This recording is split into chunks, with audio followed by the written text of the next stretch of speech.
हम यही सोचते हैं कि पूरे ब्रह्मांड में सिर्फ एक पृथ्वी है, लेकिन ऐसा नहीं है। ब्रह्मांड में हजारों पृथ्वी जैसे ग्रह हैं।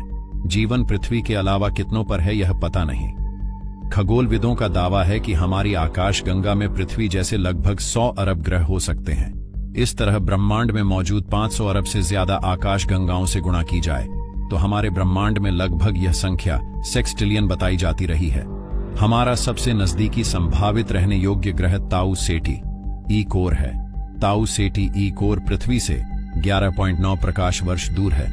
अब तक के सबसे तेज स्पेसक्राफ्ट से भी वहां पहुंचने में करीब 51,000 साल लग जाएंगे।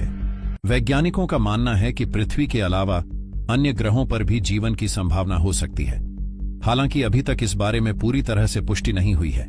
वैज्ञानिकों के मुताबिक बुध ग्रह पर इंसान केवल 2 मिनट तक का समय बिता सकता है।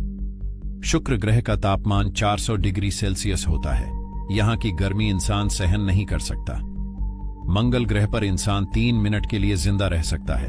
बृहस्पति ग्रह पर कई तरह की गैस है। यहां 1 सेकंड से ज्यादा इंसान नहीं रह सकता।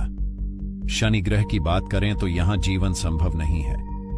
नेपच्यून सौर मंडल का सबसे आखिरी ग्रह और काफी ठंडा है। इसके अलावा इस ग्रह पर भी काफी गैस है, जिसकी वजह से यहां इंसान कुछ सेकंड से ज्यादा नहीं रुक सकता है। नासा के मुताबिक मंगल ग्रह के केंद्र में मौजूद भूकंपीय तरंगों की वजह से इंसान वहां नहीं रह सकता।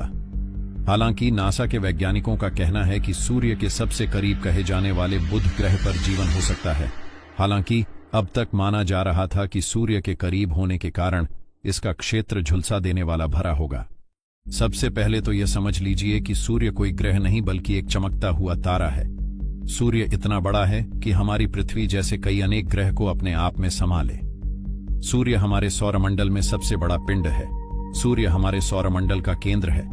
वैज्ञानिकों के मुताबिक सूर्य का व्यास धरती के मुकाबले करीब 109 गुना ज्यादा है। सूर्य का आकार धरती के मुकाबले कई लाख गुना बड़ा है। आसान शब्दों में समझे तो सूर्य में एक साथ 13 लाख से ज्यादा पृथ्वी समा सकती है।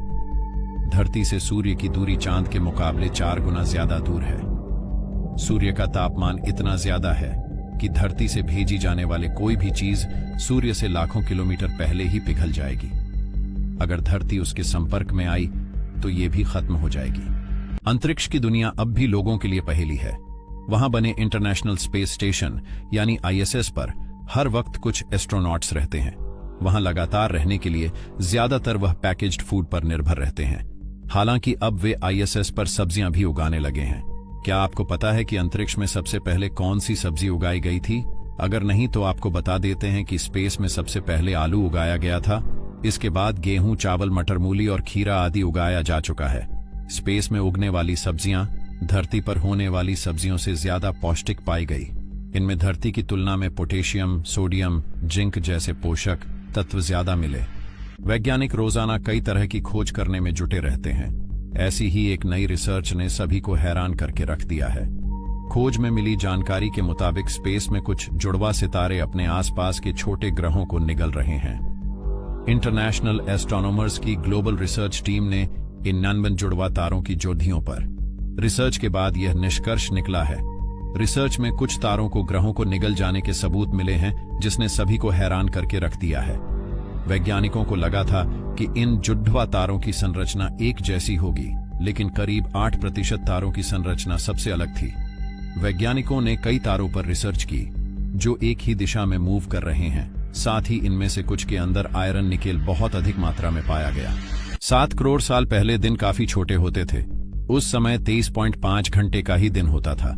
साल 1800 से लेकर अब तक धरती का तापमान 1.14 डिग्री सेल्सियस बढ़ा। यह 0.2 डिग्री सेल्सियस प्रति दशक की दर से बढ़ रहा है। क्या आप जानते हैं कि ध्रुवों की बर्फ पिघलने से धरती की घूमने की रफ्तार घट रही है? धरती अब पहले से धीरे घूमने लगी है। वैज्ञानिकों का कहना है कि धरती के ध्रुवों पर जमी बर्फ अब तेजी से पिघल रही है और भूमध्य रेखा के पास धरती पर वजन लगातार बढ़ रहा है। इससे धरती धीरे घूमना शुरू कर चुकी है और नतीजन घड़ियों के समय पर इसका प्रभाव पड़ रहा है। ये सब ग्लोबल वार्मिंग के कारण हो रहा है। ध्रुवों पर जमी हुई बर्फ पिघल रही है और सागर में मिलता पानी भूमध्य रेखा के पास वजन बढ़ा रहा है। नेचर में इस स्टडी को प्रकाशित किया गया है। स्टडी कहती है कि इससे धरती की घूमने की गति कम हो रही है और इसी कारण घड़ियों में से 1 सेकंड के समय को कम करना पड़ सकता है। इसे नेगेटिव लीप सेकंड कहा गया है, जो कि 2019 तक घड़ियों में से कम किया जा सकता है। हमारा ग्रह बीते 6 साल के सबसे पावरफुल सोलर तूफान की चपेट में आ गया। इससे पृथ्वी के मैग्नेटिक फील्ड में बड़ा डिस्टर्बेंस पैदा हुआ। NOAA के स्पेस वेदर प्रिडिक्शन सेंटर ने अनुमान लगाया है कि पृथ्वी पर एक भूचुंबकीय तूफान आया है। तूफान कमजोर लेकिन अभी भी एक्टिव है। वैज्ञानिकों का यह भी कहना है कि सोलर फ्लेयर के विस्फोट से पृथ्वी पर रेडियो ट्रांसमिशन बाधित हो सकता है। जब सूर्य की चुंबकीय ऊर्जा रिलीज होती है तो उससे निकलने वाली रोशनी और पार्टिकल्स से सौर फ्लेयर्स बनते हैं। हमारे सौर मंडल में ये फ्लेयर्स अब तक के सबसे शक्तिशाली विस्फोट हैं, जिनमें अरबों हाइड्रोजन बमों की तुलना में ऊर्जा रिलीज होती है। सौर हवाएं सूर्य से निकलकर हर दिशा में बहती हैं। ये सूर्य के मैग्नेटिक फील्ड को अंतरिक्ष तक ले जाने में सहायक होती है। ये हवाएं पृथ्वी पर चलने वाली हवाओं की तुलना में बहुत कम घनी होती हैं, लेकिन इनमें बहुत तेज रफ्तार होती है। सौर हवाएं 20 लाख किलोमीटर प्रति घंटे से भी ज्यादा की रफ्तार से बहती हैं। यह इलेक्ट्रॉन और आयोनाइज्ड परमाणुओं से बनती है, जो सूर्य के मैग्नेटिक फील्ड के साथ तालमेल बैठाते हैं। सौर हवाएं जहां तक बहती हैं वह सीमा हेलियोस्फीयर बनाती है। यह सूर्य का सबसे प्रभावित करने वाला क्षेत्र होता है। इस वजह से सूर्य से ज्वालाएं निकल रही हैं और उनके असर से पृथ्वी पर सौर तूफान आ रहे हैं। यह सिलसिला साल 2025 तक चलते रहने की उम्मीद है।